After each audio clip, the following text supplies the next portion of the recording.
Сәлеметсіңдер ме балалар? Қазір бізде жаратылыстану сабағы. Бүгінгі сабағымыздың тақырыбы ас қорыту жүйесі. Сабағымызды жақсы көңіл күймен бастау үшін бір-бірімізге ыстық лебіз, тілек айтайық. Сабақ уақытында көңіл күйіміз жақсы болу үшін. Балалар, сабақ уақытында бір-бірімізді тыңдаймыз.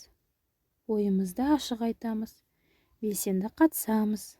Компьютер мен көздің ара қашықтығы 40-50 сантиметрде отырамыз және де қажетсіз заттарды алып тастаймыз. Балалар, тақырыбымызды аша түсу үшін мына сұрақтарға жауап берейік. Мен сендерге сұрақтар қоямын, ал сендер жедел жауап бересіңдер. Тағамның құрамына кіретін қандай қоректік заттар ағзаның дамуы мен өсуіне көмектеседі? Ас қорыту жүйесі қалай құрылған? Ас қорытудың әр кезеңінде тағам қандай өзгерістерге ұшырайды? Ас қорыту үдерісінің қандай маңызы бар деп ойлайсыңдар?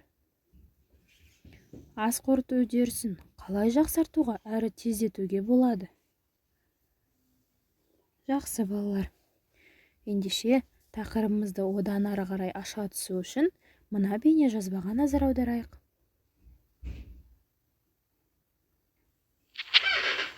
Таңертең таңғы ас іштіңдер. Тамақ қайда кетті? Не болды? Жеген тамағымыз ағзада 6-8 метр жол жүреді екен. Бұл қалай? Байқап көрейік. Тағамның саяхаты неден басталады?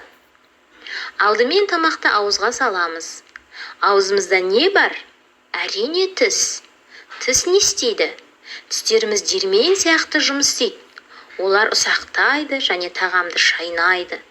Бұл өте маңызды жұмыс.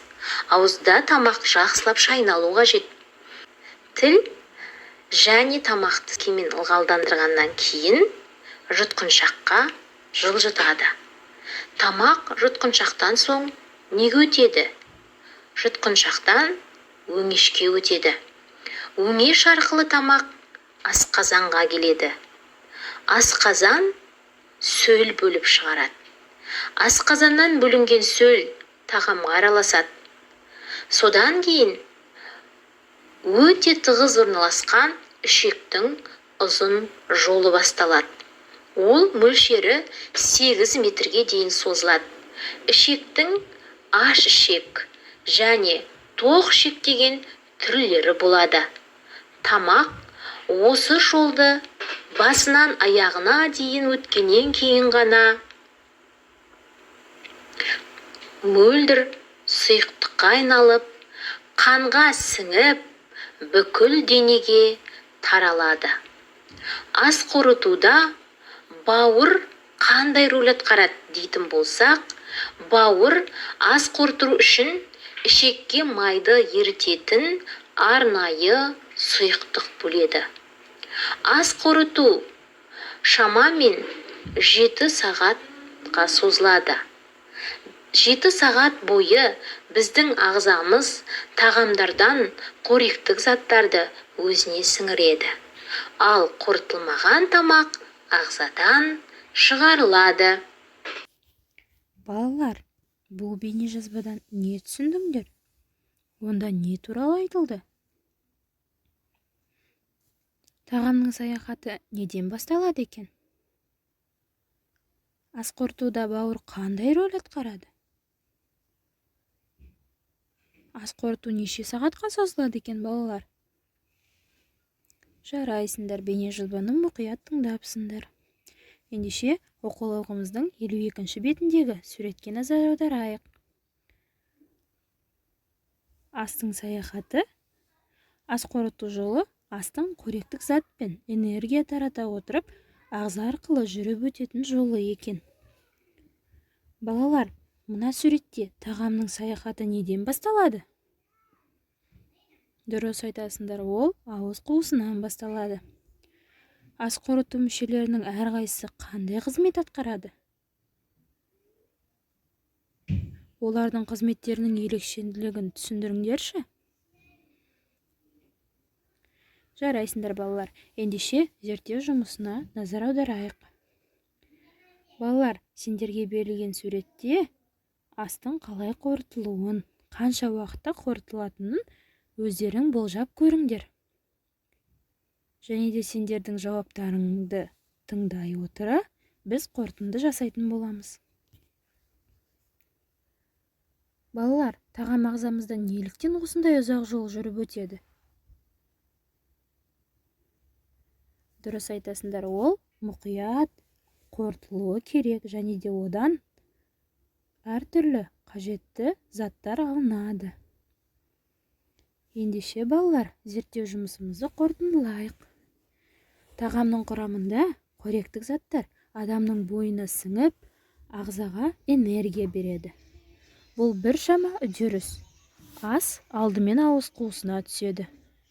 Мұнда ол 1 минуттай ұсталып, ас түйіршігіне айналады. Ас түйіршігінен жұтқыншақ бұлшық еттері 2 не 3 секунд ішінде асқазанға жеткізеді. Біздің ағзамыз әр тамақты әртүрлі қорытады. Жеміс асқазанда жарты сағат, ет бірнеше сағат бойы қорытылады. Аш ішекте ас қорыту шамамен 4 сағаттай жүреді. Осындай қоректік заттар сіңіріліп, барлық ағзаға қан арқылы таратылады. Тоқішектің жұмысы өте ұзақ. Онда ас 7-9 сағат бойы қорытылады екен. Жарайды балалар, ендеше бір сергіп алайық.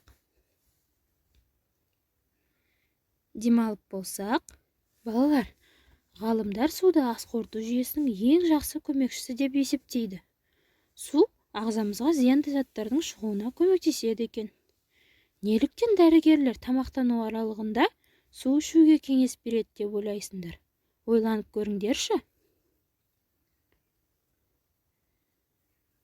Жарайсыңдар.